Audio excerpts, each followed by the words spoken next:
ନମସ୍କାର, ଜୟ ଜଗନ୍ନାଥ। ଆଶା କରେ ଆପଣମାନେ ଜଗନ୍ନାଥଙ୍କ କୃପାରୁ ସମସ୍ତେ ଭଲରେ ଥିବେ।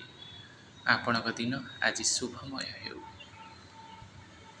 ଗ୍ରୀଷ୍ମର ପ୍ରଭାବରେ ସମସ୍ତେ ଅସ୍ତବ୍ୟସ୍ତ ହୋଇପଡ଼ିଛନ୍ତି। ଉତ୍ତପ୍ତ ସହର ବୋଲି ସାରା ଓଡ଼ିଶାରେ ଏବେ ବ୍ରେକିଂ ନ୍ୟୁଜ୍ ହୋଇଯାଇଛି। କେମିତି ବା ଉତ୍ତପ୍ତ ନ ହୁଅନ୍ତା? ଜଙ୍ଗଲ କାଟି ତାର ସେଇ ଛାତି ଉପରେ ଗଢ଼ା ହେଉଛି ଘର ଉପରେ ଘର, କଂକ୍ରିଟର ରାସ୍ତା।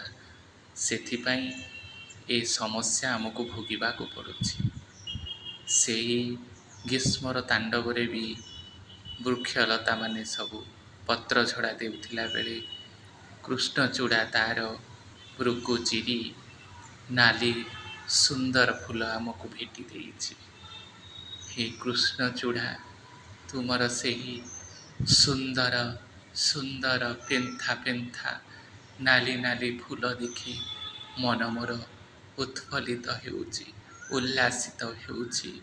ଏ ସୁନ୍ଦର ଫୁଲକୁ ଯିଏ ସୃଷ୍ଟି କରିଛି ତାଙ୍କ ପାଦ ତଳେ ମୋର କୋଟି କୋଟି ପ୍ରଣାମ।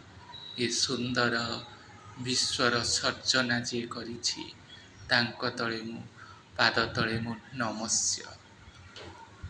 ଗାଁରେ ଏପରି ଦୃଶ୍ୟ ଦେଖାଯାଏ, କିନ୍ତୁ ଭୁବନେଶ୍ୱରର ରାଜରାସ୍ତାରେ ଏ ସୁନ୍ଦର ଦୃଶ୍ୟ ଦେଖିବା ପାଇଁ ଗାଡ଼ିରେ ଯାଉଥିବା ଲୋକ, ଚାଲି ଚାଲି ଯାଉଥିବା ଲୋକ କିଛି କ୍ଷଣ ପାଇଁ ଅଟକି ଯାଉଛନ୍ତି।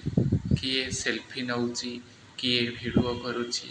ଏ ସୁନ୍ଦର ଦୃଶ୍ୟକୁ ଦେଖିବା ପାଇଁ ପୁଣି ଗୋଟେ ବର୍ଷ ଅପେକ୍ଷା କରିବାକୁ ପଡ଼ିବ। ପୁଣି ସେଇ ବୈଶାଖ ମାସର ଝାଞ୍ଜି ଖରାରେ କୃଷ୍ଣଚୂଡ଼ାର ସବୁଜ ସୁନେଲି କିରଣ ଢାଳିଦେବ। ନାଲି ନାଲି ପେନ୍ଥା ପେନ୍ଥା ହୋଇ ଫୁଲ ଫୁଟି ଉଠିବ। ଗୋଟେ ବର୍ଷ ଅପେକ୍ଷାର ଅନ୍ତ ପରେ ଏ ସୁନ୍ଦର ଦୃଶ୍ୟ ଆପଣଙ୍କୁ ଦେଖିବା ପାଇଁ ମିଳିବ। କି ସୁନ୍ଦର ଏଇ ପରିବେଶ! ଏଇ ଗଛ ଡାଳରେ କାଉ, କୋଇଲି,